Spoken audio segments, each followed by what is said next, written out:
وإن تعجب فعجب قولهم أإذا كنا ترابا أإنا لفي خلق جديد أولئك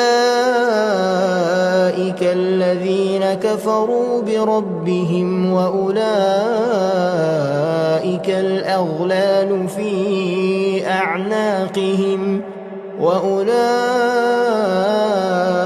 أصحاب النار هم فيها خالدون.